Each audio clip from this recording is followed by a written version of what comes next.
Sir, you need to move to the back. This section is for our premium passengers only. The flight attendant's voice carried across the cabin as cameras started rolling. Marcus Chen looked up from his phone, his expression unchanged. He wore faded jeans, a gray hoodie, and carried a worn leather briefcase.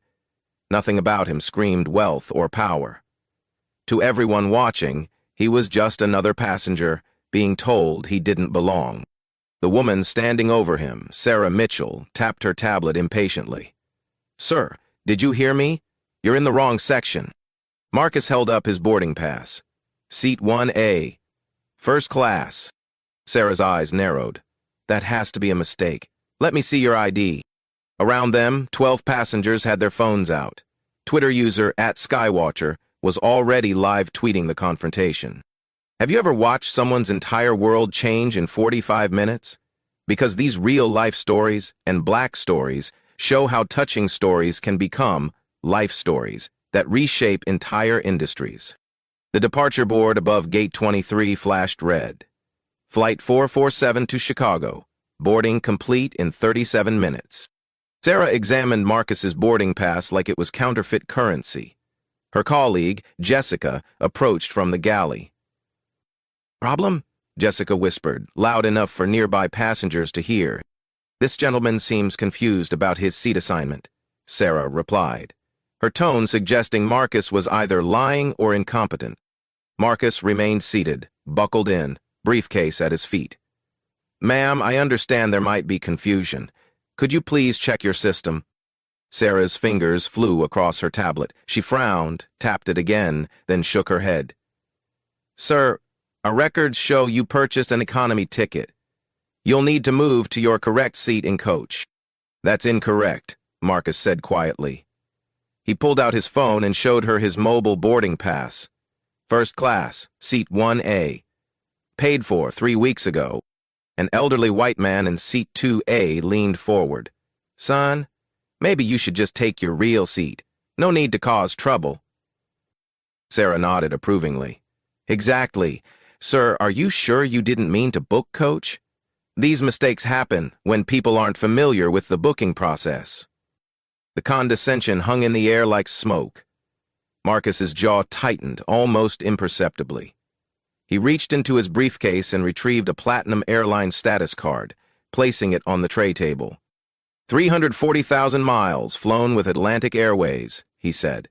Platinum status for 6 consecutive years. Sarah barely glanced at it. "Anyone can get those cards online now. Sir, I'm going to need you to gather your belongings and move to your assigned seat." At Skywatcher's fingers moved rapidly across her phone screen. Live, black passenger being systematically humiliated on Atlantic Airways Flight 447. "This is insane. Atlantic discrimination." The tweet was retweeted 47 times in 2 minutes. Captain James Rodriguez emerged from the cockpit. At 52, he commanded respect through presence alone. His silver hair was perfectly styled, his uniform pressed to military precision. "What's the situation?" he asked Sarah, not looking at Marcus. "Passenger in the wrong seat, won't move to coach where he belongs." Rodriguez sized up Marcus with a glance. Hoodie, jeans, sneakers. His assessment was immediate and wrong. "Sir, you're holding up departure. I need you to take your correct seat immediately." Marcus looked up calmly. "Captain, I'm in my correct seat. First class, 1A. Here's my boarding pass, my ID, and my frequent flyer card." Rodriguez didn't look at any of them. "Son, I've been flying for 15 years. I know when someone's trying to scam an upgrade." "Sarah, call ground security." The passengers in first class shifted uncomfortably. A woman in 3B started recording with her phone. A businessman in 4A looked up from his laptop, frowning. Marcus pulled out his phone and began recording. "For the record, it's 2:47 p.m., Flight 447. I'm being asked to leave my paid first-class seat, despite having proper documentation." "Sir, put that phone away," Rodriguez commanded. "You're being disruptive." "I'm documenting discrimination," Marcus replied evenly. Sarah was already on her radio. "Ground control, we need security at Gate 23. Passenger refusing to comply with crew instructions." The man in 2A shook his head. Just move to coach, buddy. You're making this harder than it needs to be. But the woman in 3B spoke up. Wait, he showed you his boarding pass. Why aren't you checking it? Sarah's face reddened. Ma'am, please don't interfere. This gentleman clearly purchased an economy ticket and is trying to get a free upgrade. How do you know that? The woman pressed. Experience, Sarah replied curtly. Marcus made a phone call. The conversation was brief, his voice low. Yeah, I'm running late. Start without me. I'll handle this personally. Rodriguez overheard. Handle what? Sir, who are you calling? Marcus didn't answer. He was taking notes on his phone, documenting every word, every action. At Skywatcher's follower count jumped by 300 as her live stream gained traction. Comments flooded in. This is 2025. How is this still happening? Sue them. Record everything. The gate agent's voice echoed through the terminal. Final boarding call for Flight 447 to Chicago. All remaining passengers, please board immediately. 2 security officers approached. Mike Santos, a 20-year veteran, and Lisa Chen, no relation to Marcus despite the shared surname. What's the problem? Santos asked. Rodriguez pointed at Marcus. Passenger in wrong seat, refusing to move, being disruptive. Santos looked at the scene. A well-dressed man sitting calmly in first class, surrounded by crew members and passengers with phones out. Sir, can I see your boarding pass? Marcus handed it over without protest. Santos examined it carefully, compared it to Marcus's ID, then looked at his radio. This shows first class, seat 1A, Santos said to Rodriguez. It's clearly fraudulent, Sarah interjected. He's trying to scam an upgrade. Santos looked at her skeptically. Ma'am, these boarding passes come directly from your system. How would it be fraudulent? Sarah faltered. Well, these people know how to manipulate the system. The words hung in the air. Even passengers who hadn't been paying attention looked up. These people wasn't subtle. Marcus remained perfectly still, but his eyes met Santos's. The security officer had heard those words before, understood their meaning. Sir, Santos said to Marcus, would you mind stepping off the aircraft for a moment, just to verify everything with the gate agent? It was a reasonable request delivered respectfully. Marcus nodded and stood. As he gathered his briefcase, his phone buzzed. A text message flashed briefly on the screen before he closed it. The woman in 3B caught a glimpse. Board meeting moved to conference room A, emergency session. She frowned, wondering what kind of emergency board meeting a coach passenger would know about. The departure board now showed Flight 447 delayed 23 minutes. Ground Supervisor Janet Williams arrived at Gate 23 with purposeful strides. She'd been with Atlantic Airways for 12 years, worked her way up from baggage handler to supervisor. She prided herself on handling difficult situations. What's the hold-up? She asked Santos. Passenger verification, he replied, handing her Marcus's documents. Janet examined everything with theatrical thoroughness. Boarding pass, ID, frequent flyer card. She looked from the documents to Marcus, then back to the documents. Mr. Chen, these appear to be in order. However, given the crew's concerns about your behavior, I think it's best if we reseat you in coach for this flight. Marcus's voice remained level. What behavior? I was sitting quietly in my assigned seat. You are being argumentative with the flight crew. I was providing documentation when they claimed I was in the wrong seat. Janet's expression hardened. Sir, arguing with me won't help your cause. You can take your assigned coach seat, or you can take the next flight. Those are your options. Back on the plane, at Skywatcher's live stream had exploded. The hashtag Atlantic Airways discrimination was trending. Her viewer count hit 1,500 and climbing. Her commentary was running live. They've forced him off the plane now. This man has a first-class ticket, showed multiple forms of ID, and they're treating him like a criminal. This is what discrimination looks like in 2025? Comments poured in faster than she could read them. Save this video as evidence. What's his name? He needs a lawyer. Atlantic Airways stock is going to tank. Someone find out who this guy is. Inside the terminal, other passengers from the flight had gathered to watch. Several were recording. A teenage girl was streaming on TikTok. A businessman was updating his LinkedIn feed. Marcus looked at his watch.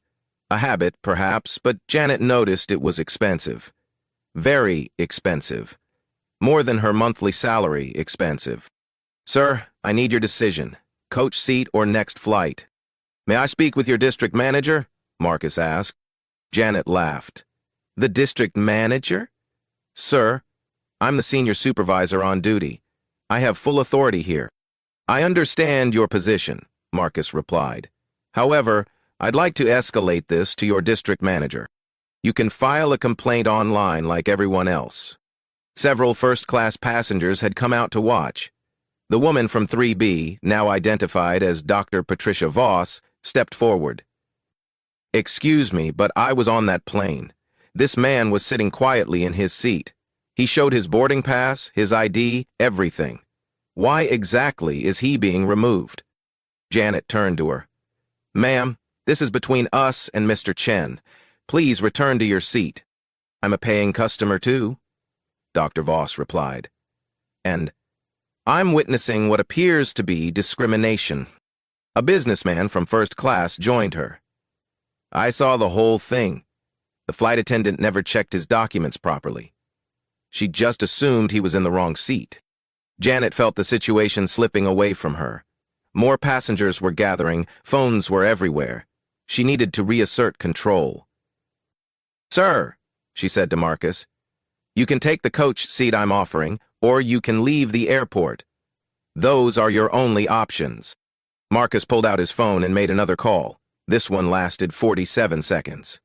His voice was too low for most people to hear, but Dr. Voss was close enough to catch fragments. Urgency board meeting, conference room A. Now. Dr. Voss frowned. Board meeting? Marcus ended the call and addressed the gathered crowd. Ladies and gentlemen, I apologize for this delay. I know you all want to get to Chicago on time. His tone was different now, more authoritative. Several passengers noticed the change. Janet sensed something shifting. Sir, who are you calling? My office. Marcus replied simply. Your office? Marcus reached into his briefcase and withdrew a business card holder. He selected one card and handed it to Janet. She read it, and her face went pale. Marcus Chen, Chief Executive Officer, Chen Industries. The gathered passengers pressed closer, trying to see. Dr. Voss read over Janet's shoulder and gasped. Oh my God, she whispered. The businessman from first class pulled out his phone and started Googling. His eyes widened as he read. Holy shit, he muttered. Chen Industries. They're worth billions. At Skywatcher caught the exchange on her live stream. Wait. Did someone just say billions? Chat, what's happening? Who is Chen Industries? Her viewers were already researching. Chen Industries just announced a $2.4 billion revenue year. They own like 847 companies. This guy isn't just some random passenger. Atlantic Airways is about to get sued into oblivion. Janet stared at the business card. Her hands were shaking slightly. Mr. Chen, This doesn't change anything. You were being disruptive. But her voice lacked conviction now. Marcus looked at his watch again. In about 3 minutes, you're going to receive a call from your headquarters. I suggest you answer it. What kind of call? The kind that comes from your board of directors. The crowd had grown to about 30 people. Airport security was trying to manage the situation, but the live streams were multiplying. Atlantic Airways discrimination had over 2,000 tweets now. Captain Rodriguez appeared, looking flustered. What's going on out here? We need to depart. Santos filled him in quietly. Rodriguez's expression changed as he listened. CEO of what? Rodriguez asked. Chen Industries, Santos replied. Major corporation, billions in revenue. Rodriguez looked at Marcus with new eyes.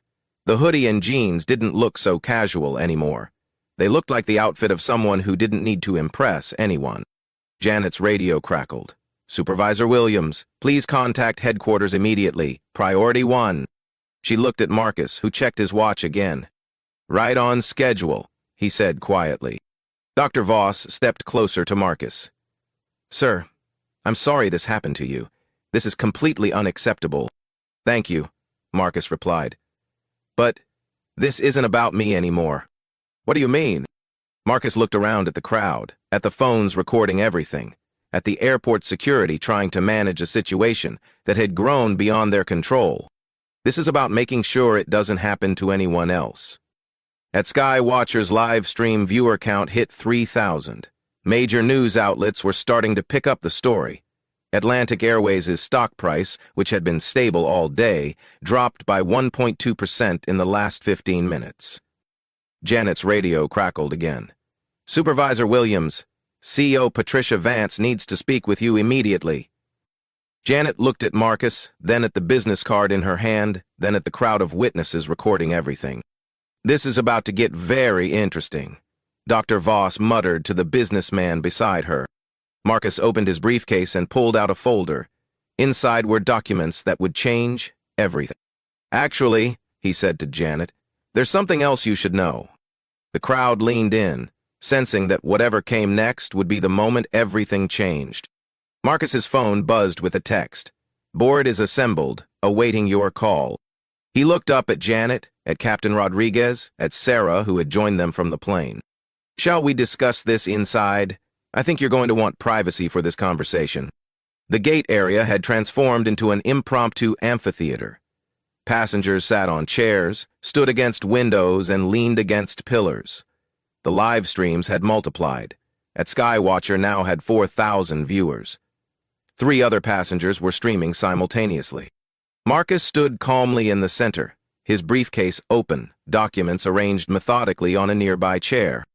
"Ladies and gentlemen," he began, his voice carrying easily across the space, "I want to apologize for the delay. I know many of you have connections to make, families to see, business to conduct." Janet Williams stood frozen, Patricia Vance's direct number displayed on her phone screen. She hadn't made the call yet. "Before we resolve this situation," Marcus continued, "I think everyone deserves to understand what's really happening here." He pulled out a leather portfolio and opened it. The first document was a stock ownership certificate. 6 months ago, Chen Industries acquired a 23% stake in Atlantic Airways. The words hit the crowd like a physical force. Gasps, muttered curses, someone saying, "No way," loud enough for everyone to hear. Captain Rodriguez stepped forward. "That's impossible. I would have heard about a major acquisition like that." Marcus looked at him calmly. "Captain Rodriguez, you've been with Atlantic Airways for 15 years. Excellent safety record, by the way. I've reviewed your file." Rodriguez's face went white. "You've reviewed my file?" "Chen Industries reviews all key personnel files for companies in our investment portfolio. Standard due diligence." Sarah Mitchell, who had been lurking at the edge of the crowd, suddenly understood the magnitude of what had just happened. She'd discriminated against someone who effectively owned nearly a quarter of the airline. Dr. Voss was recording with her phone, but she lowered it slightly. "Mr. Chen, are you saying you own part of Atlantic Airways?" 23%, Marcus confirmed, "which makes Chen Industries the second largest shareholder." He pulled out another document. "Atlantic Airways, fiscal year 2024. Total revenue, $8.2 billion. Chen Industries investment, $1.9 billion. The businessman from first class was frantically taking notes. "This is incredible. This guy isn't just wealthy, he's one of the owners of the airline." At Skywatcher's stream was exploding with comments. "He owns the airline. This is the best plot twist ever. Atlantic Airways is so screwed. Someone's getting fired in real time." Marcus reached into his briefcase again. "There's more context you should have." He produced a thick folder labeled Atlantic Airways Corporate Account Summary. Chen Industries books approximately 847 flights per year with Atlantic Airways. Our annual travel expenditure with this airline, $1.2 million. Janet finally found her voice. "Mr. Chen, I had no idea." "Of course you didn't," Marcus interrupted gently. That's the point. A customer's treatment shouldn't depend on their net worth or their position. It should be consistent and respectful. He opened the folder and pulled out several pages. My personal account with Atlantic Airways. Platinum status for 6 consecutive years. 340,000 miles flown. Last year alone, I took 63 flights with this airline. Captain Rodriguez was staring at the documents like they might disappear if he blinked. Sir, we had no way of knowing. Captain, that's exactly the problem, Marcus replied. You made assumptions based on my appearance. You never checked my credentials. You called security without verifying the facts. Sarah's voice was barely a whisper. Mr. Chen, I'm so sorry. I didn't realize. Mitchell, Marcus said, consulting a document. 8 years with Atlantic Airways. Generally positive performance reviews. 2 customer complaints in your file, both involving passengers of color. The implication hung in the air like a blade. Dr. Voss stepped closer. Mr. Chen, what happens now? Marcus looked at his watch. In about 90 seconds, Janet's going to get another call from headquarters, because right now, there's an emergency board meeting happening in Atlantic Airways' Chicago. As if on cue, Janet's phone rang. The caller ID showed Patricia Vance, CEO. Marcus nodded to her. You should take that. Put it on speaker. Janet's hands were shaking as she answered. Ms. Vance? Janet, is Marcus Chen with you? The CEO's voice was tense. Yes, ma'am. Put him on the phone, now. Marcus stepped forward. Hello, Patricia. Marcus, I just got out of an emergency board meeting. What the hell is happening at Gate 23? The crowd pressed closer. This was better than any movie. Patricia, I'm on Flight 447 to Chicago. I was denied service and removed from my paid first-class seat due to what I can only characterize as racial discrimination. Silence on the other end of the call. Then, please tell me you're joking. I'm afraid not. The incident has been live-streamed by multiple passengers. It's trending on social media. Your stock is down 1.4% in the last hour. Jesus Christ. Marcus pulled out his phone and showed the screen to the crowd. Multiple social media feeds were visible, all showing the hashtag Atlantic Airways discrimination trending. Patricia, are you familiar with Section 12.3 of our shareholder agreement? Another pause. The Material Incident Clause. Correct. Discrimination against passengers constitutes a material incident that triggers a governance review. Dr. Voss whispered to the businessman, he's not just complaining, he's activating legal procedures. Marcus? Patricia's voice came through the speaker. What do you need? First, I need your flight crew to understand that they've created a significant legal and public relations crisis for Atlantic Airways. Captain Rodriguez was staring at the phone like it might explode. Second, I need immediate corrective action that demonstrates Atlantic Airways' commitment to equal treatment of all passengers. Whatever you need.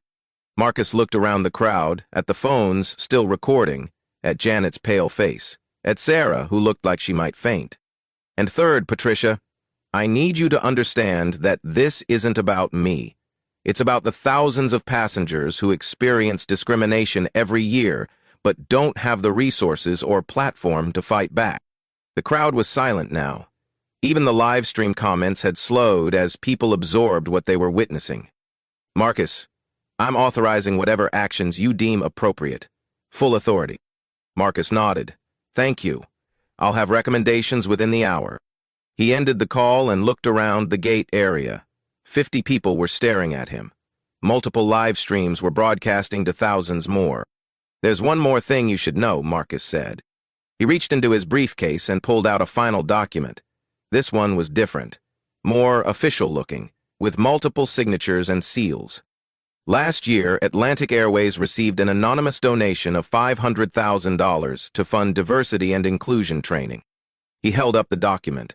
The donation came from the Chen Foundation, my foundation. The revelation hit like a thunderclap. Sarah actually gasped out loud. I've been trying to help this airline improve its culture for over a year, Marcus continued. Today, I experienced firsthand why that help is desperately needed. At Skywatcher's voice came through her live stream.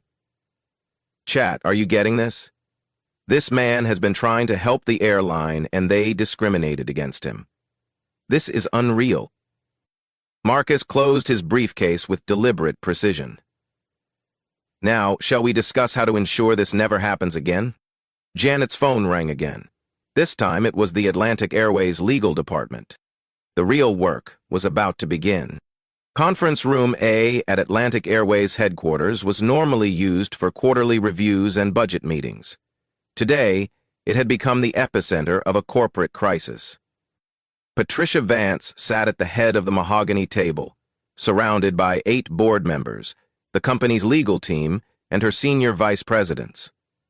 The room's video wall displayed 3 feeds: the live stream from Gate 23, Atlantic Airways stock chart showing a steady decline, and a Twitter analytics dashboard tracking Atlantic Airways discrimination. Patch Mr. Chen through to the main screen, Patricia ordered. Marcus appeared on the 75-inch display, standing calmly in the gate area with Janet Williams beside him. The crowd of passengers was still gathered, phones still recording. Marcus, you have the floor, Patricia said. Marcus had positioned himself so the crowd could hear both sides of the conversation. This wasn't going to be a private settlement discussion. This was going to be transparency in real time. Thank you, Patricia. Before we discuss solutions, I think the board needs to understand the full scope of what happened here. He gestured to Sarah Mitchell, who had reluctantly joined the group at the gate podium. Mr. Mitchell, would you please tell the board what you said when you first approached me?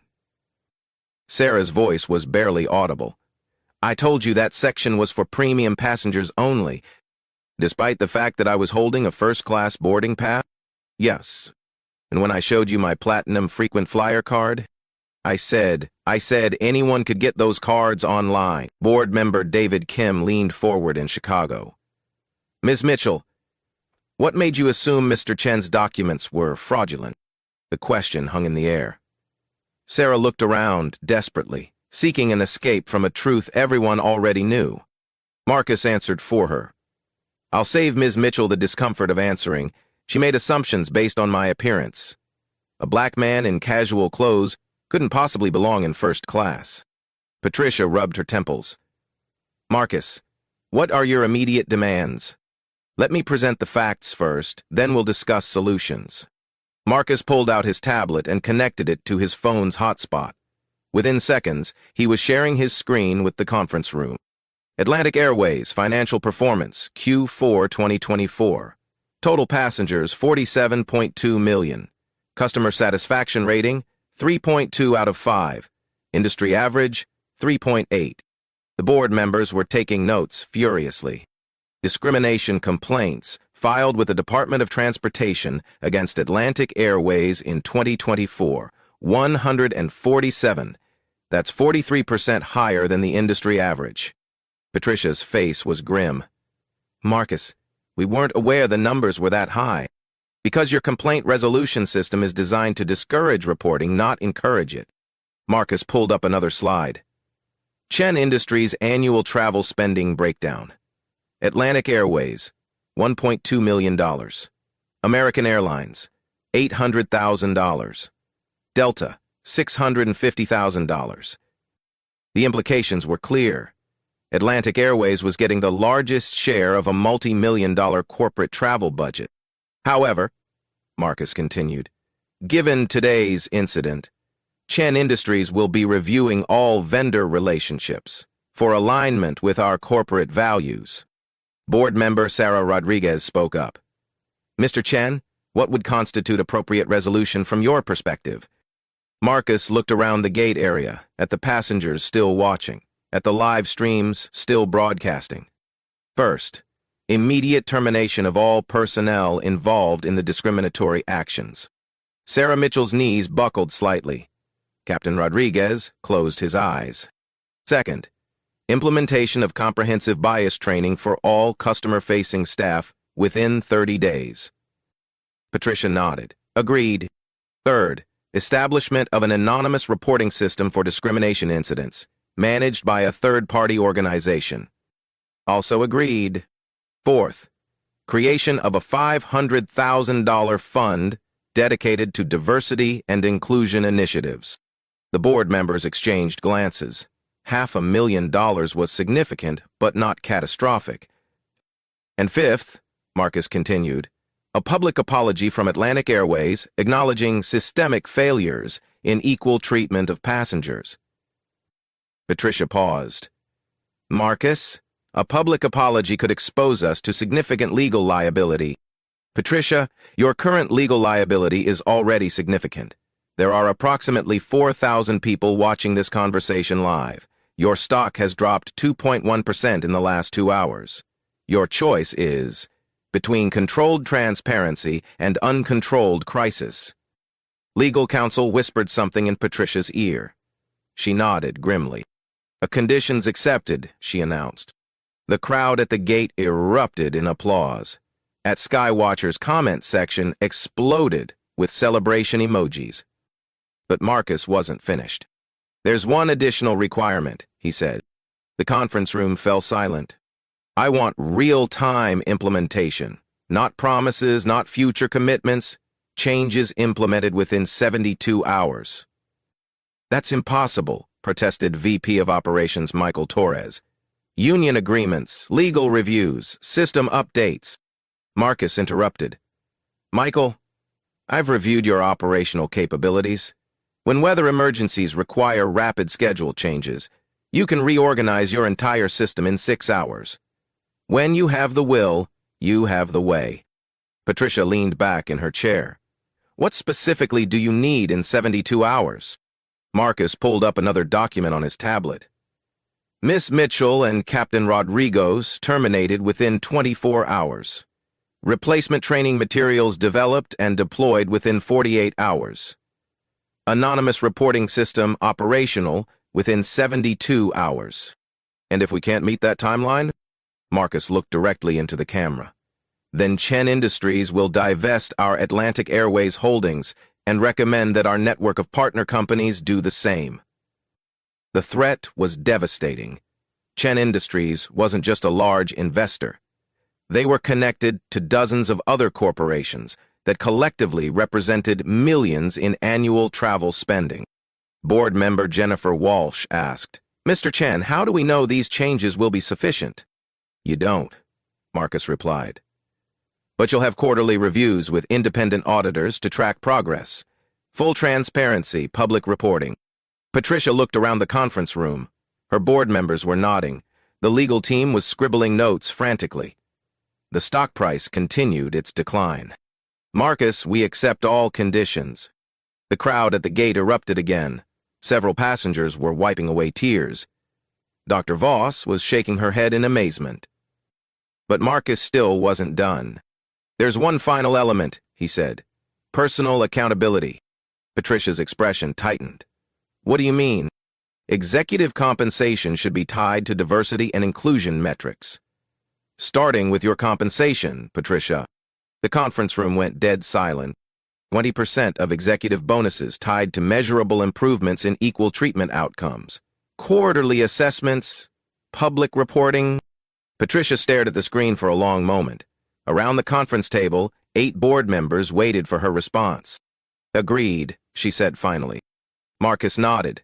Then we have a framework for moving forward. He looked around the gate area one more time. Ladies and gentlemen, I apologize again for the delay.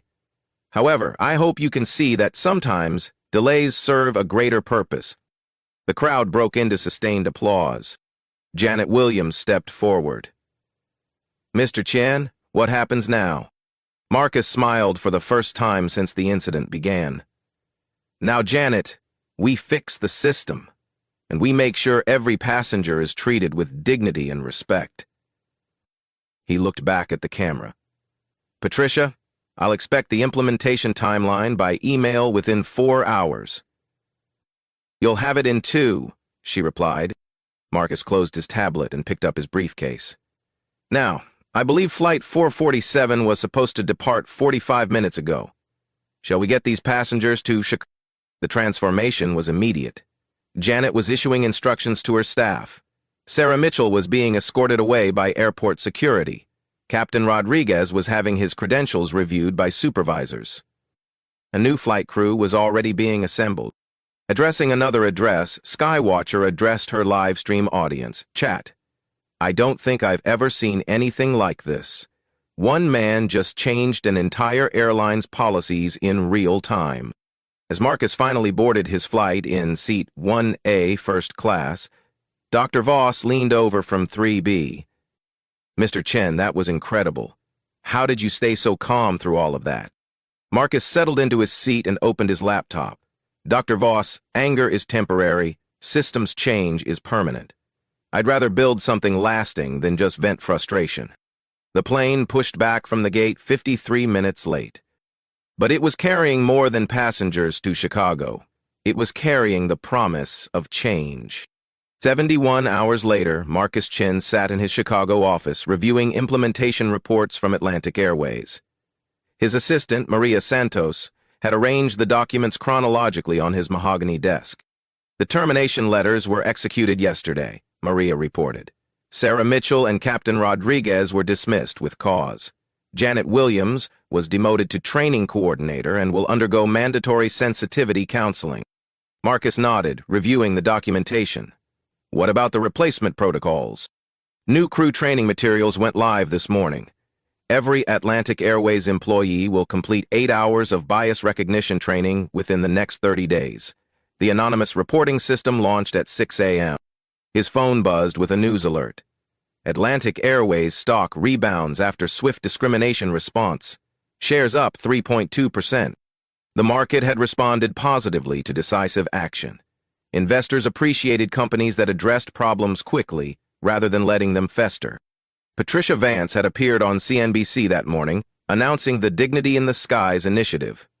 The interview had been watched 847,000 times in 6 hours. Mr. Chen's experience was unacceptable, she had said directly to the camera, but his response showed us how to turn a failure into an opportunity for meaningful change. The anonymous reporting system had already logged its first complaint. A passenger on Flight 892 reporting discriminatory treatment by ground staff in Denver.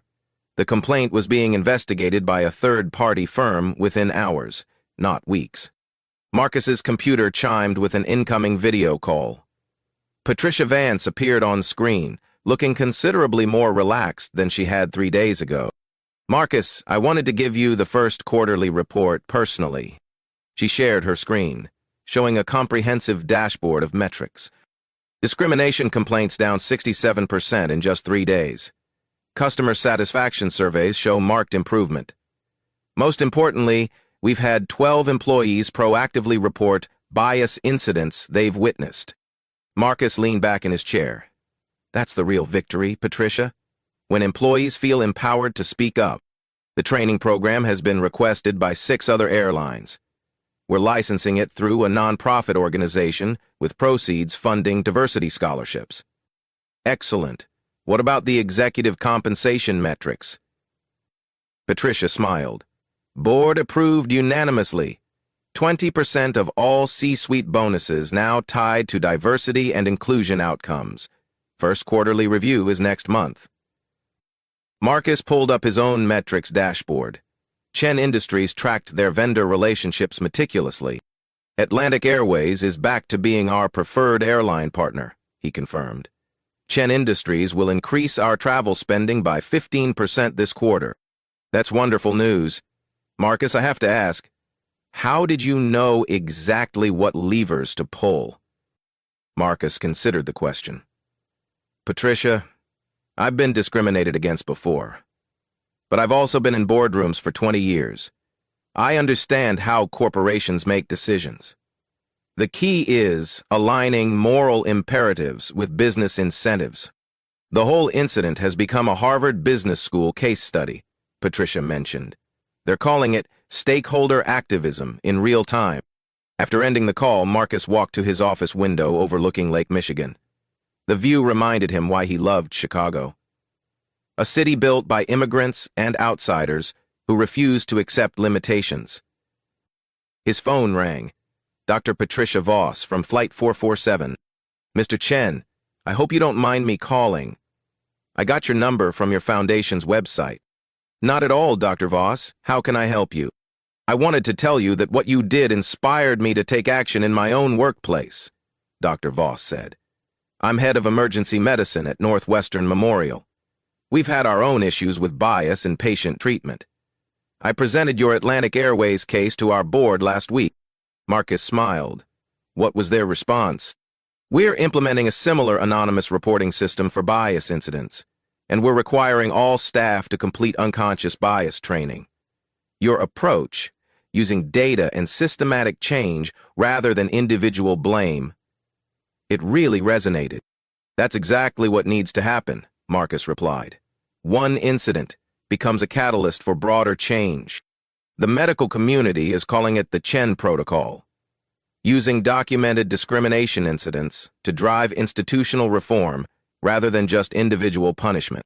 After Dr. Voss hung up, Marcus reviewed the broader impact metrics his team had compiled. The hashtag Dignity in Skies had been used 47,000 times across social media platforms.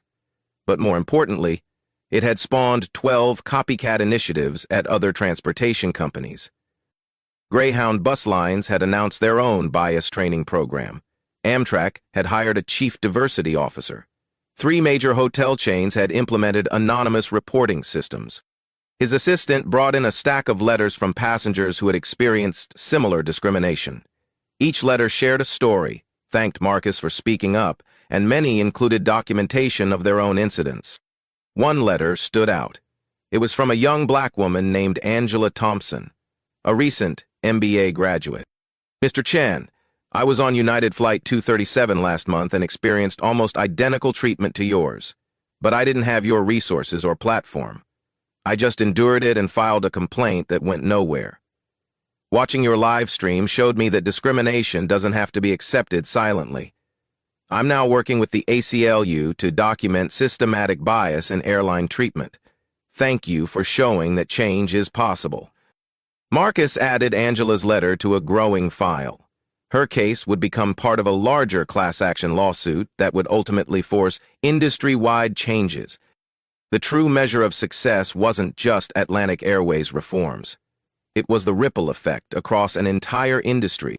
3 months later, the Department of Transportation announced new federal guidelines requiring airlines to track and publicly report discrimination complaints. The regulations were nicknamed the Atlantic Airways Rules after the incident that sparked them. Marcus received a call from Transportation Secretary Michael Rodriguez, no relation to the terminated captain. Mr. Chen, your Atlantic Airways case provided the political momentum we needed to implement comprehensive anti-discrimination regulations. 6 major airlines have already adopted your recommended protocols, voluntarily, rather than wait for federal mandates. The Chen Foundation had expanded its focus to transportation equality, funding legal representation for passengers facing discrimination. In 6 months, they had supported 43 cases across airlines, bus companies, and rideshare services. Marcus often reflected on the moment when Sarah Mitchell first told him to move to the back of the plane. That single incident of discrimination had become a catalyst for systematic change affecting millions of travelers. But the most satisfying outcome was personal. Last month, Marcus had flown Atlantic Airways Flight 447 again, the same route, the same aircraft type. The flight attendant, a young black man named David, had welcomed him aboard with genuine respect. Mr. Chen, it's an honor to have you flying with us today. Is there anything I can do to make your flight more comfortable? Marcus had looked around the first-class cabin and noticed the diversity of passengers, different races, ages, clothing styles, all being treated with equal professionalism and respect. David, you're already doing everything perfectly. That was the real victory, not the corporate policy changes or the media attention or the stock price recovery. It was the simple fact that the next passenger who looked like Marcus, or didn't look like him, would be treated with dignity. The transformation was complete. The system had changed. 2 years after Flight 447, Marcus Chen stood at the podium of the National Civil Rights Museum in Memphis, delivering the keynote address for their annual Transportation Equality Summit. The auditorium was packed with 800 attendees, more seats than the airline executives, civil rights lawyers, government officials, and activists.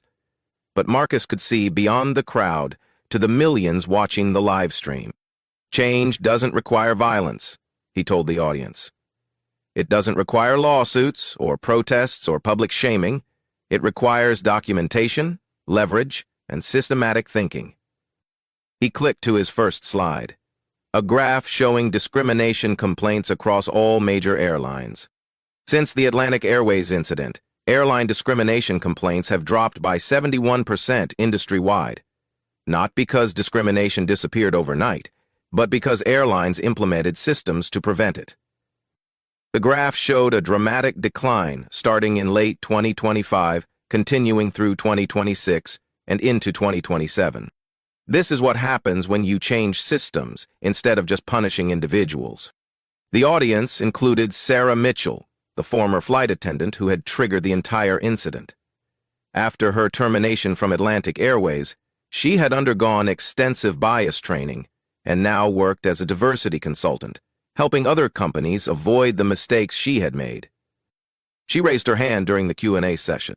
"Mr. Chen, I'm Sarah Mitchell. I was the flight attendant on Flight 447. A murmur went through the crowd.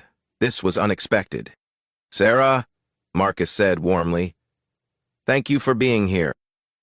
I wanted to publicly apologize again, but more importantly, I wanted to thank you. Your response changed my life. I understand now how my unconscious biases hurt people. I've spent 2 years learning to be better." The crowd erupted in applause. This was the real power of systematic change. It could transform perpetrators into advocates. Sarah, your courage in facing your mistakes and working to prevent others from making them is exactly what this movement needs. Marcus clicked to his final slide, a photo of Angela Thompson, the young woman who had written to him after her own discrimination experience. Angela Thompson used documentation and legal advocacy to win a landmark settlement against United Airlines. That settlement funded bias training for 47,000 airline employees across the industry. The audience stood and applauded as Angela walked onto the stage. Angela's case proved that you don't need to be a CEO or a major shareholder to create change. You just need to be willing to document injustice and demand accountability. Marcus looked directly into the live stream camera. These touching stories remind us that change happens when ordinary people refuse to accept discrimination as normal. When we document injustice systematically, when we demand accountability from institutions, when we use our economic power strategically. He paused, letting the words sink in. Every person watching this has experienced unfair treatment or witnessed it happening to others. Your stories matter. Your documentation matters. The live stream chat was flowing with personal experiences, commitments to action, and expressions of gratitude. If you've witnessed discrimination in transportation, document it, record it, report it, share your real-life stories, because these Black stories and life stories become the foundation for systematic change. Marcus concluded with a direct challenge. Don't just watch injustice happen. Don't just feel bad about it. Do something about it. Use the tools we've developed. Use the systems we've built. Help us create a world where everyone travels with dignity. The screen displayed the Transportation Equality Foundation's website and reporting tools. Share this video. Tell your friends about these resources. Subscribe to stay informed about our progress, because together, we can ensure that what happened on Flight 447 was the last time, not just another time. The applause continued for 3 full minutes as the live stream viewer count hit 150,000. Change had become contagious.